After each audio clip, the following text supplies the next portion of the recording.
Hello guys, in this lecture we'll be studying roots of algebraic equations.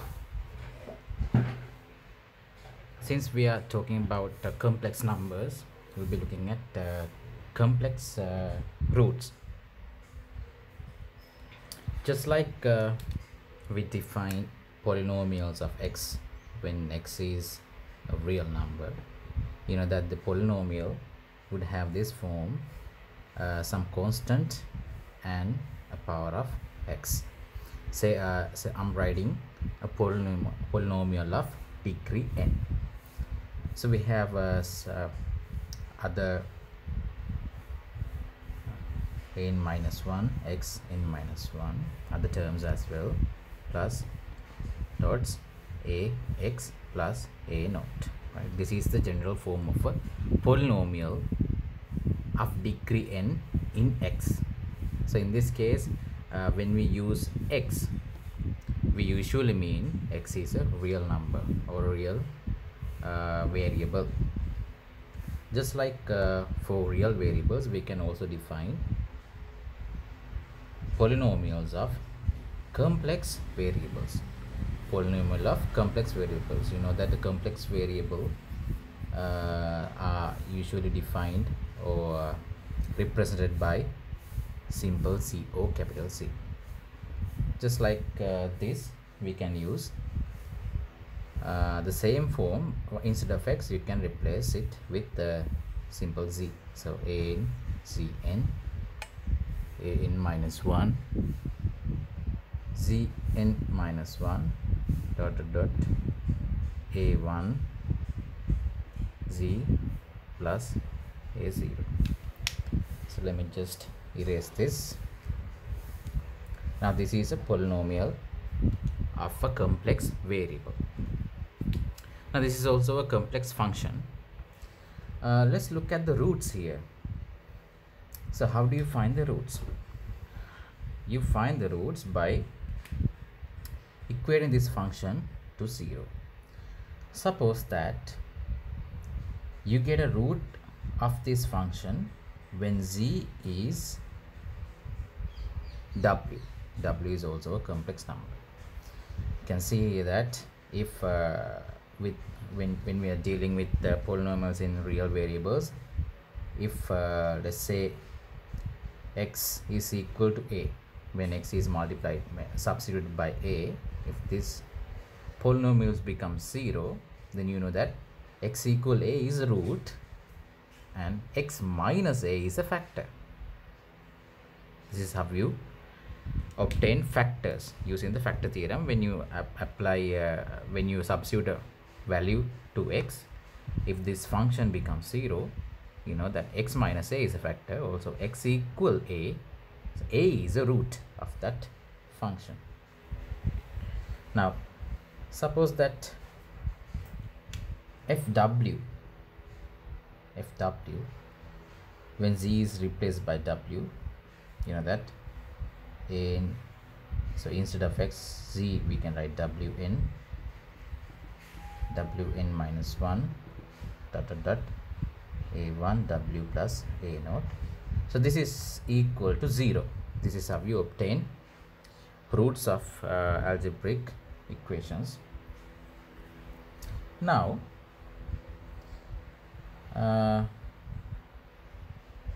what I'm going to do next is this. I'm going to use the properties of conjugates. So I'm going to use this fact. I have proved this in the class. The fact is that the power of a conjugate, is equal to the conjugate of a power. This one we proved in the class.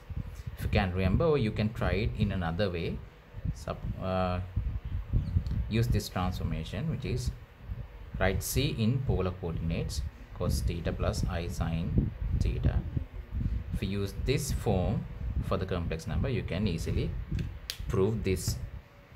So we can use this fact, and also we can use the fact that conjugate of a sum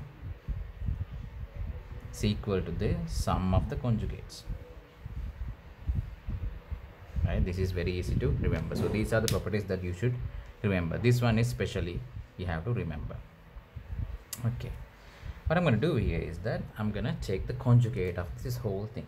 So I'm going to take the conjugate of fw.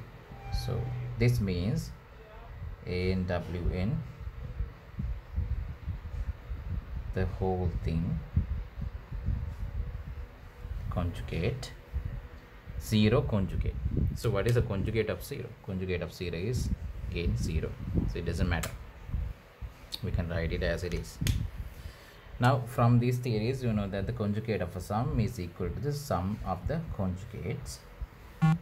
So you can write this as wn conjugate. You don't need to worry about this. I couldn't mention this earlier. This an minus 1, all these are real numbers. They are real numbers. Plus an minus 1 wn minus 1 conjugate dot dot dot a1 conjugate a naught equals 0. There are no conjugates here because this is a real number. From the last theory we learned that the power of a conjugate is equal to the conjugate of a power. So I can rewrite this as conjugate to the power of n conjugate n minus 1 a1 conjugate plus a naught equals 0. Look what we have obtained here. You can see that this function resembles the original function after replacing c with conjugate of w. This is a very important theorem.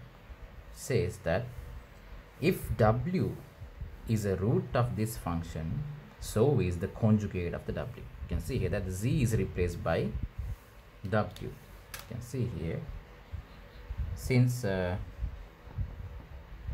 now this is the function of conjugate of w, we can write this as function of a conjugate of w. Right? You can write the same thing. Okay, so what we have obtained here is a very powerful result, which says that if w is a root, then the conjugate of w is also a root of the function. So we can write it as f w, if f of w is equal to 0, this also implies f of conjugate of that complex number is also equal to 0. So there are other ways of proving this. You would see it when you read a book on complex numbers, but this is the method I thought that is very suitable for you. And let's look at some examples.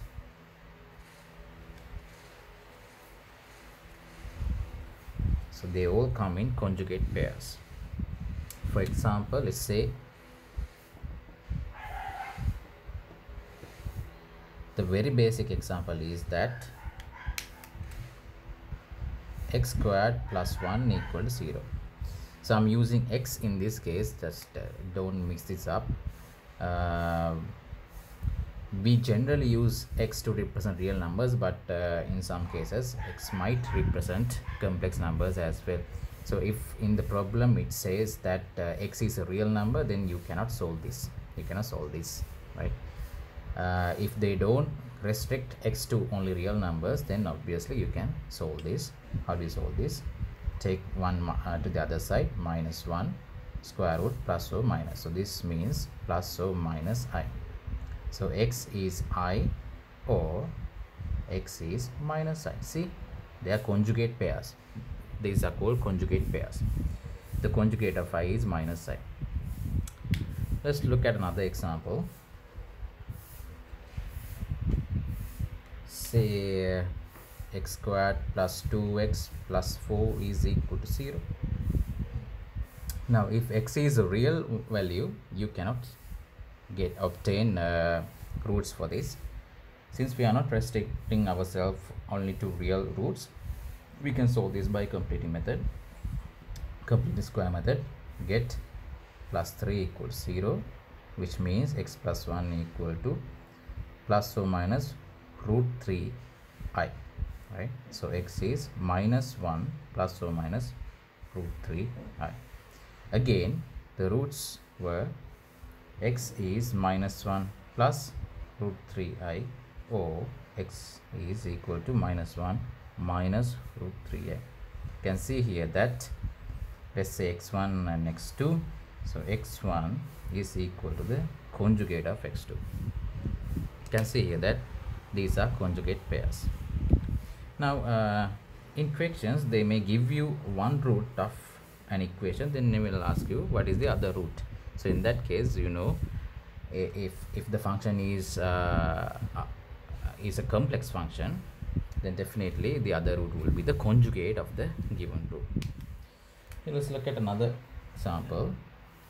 X cubed plus 8 equal to 0. So this is a cubic function. You know how to factorize this. X plus x cubed 2 to the power of 3 equal to 0. First you have to write it in this form as a sum of two cubes. Then you can factor this out. It's plus 2 x squared minus 2x plus 4 is equal to 0. Okay. So one of the root is x equal minus 2. X equal minus 2 is one root here. You can see that. So what about the other roots? Since this is a function of cubes, there will be definitely 3 roots, but when it comes to real valued functions, you will only find one root here, which is x equal minus 2. Now what about the roots of this quadratic factor? Let's take this outside and deal with it. So x minus 1 and gives you plus 3.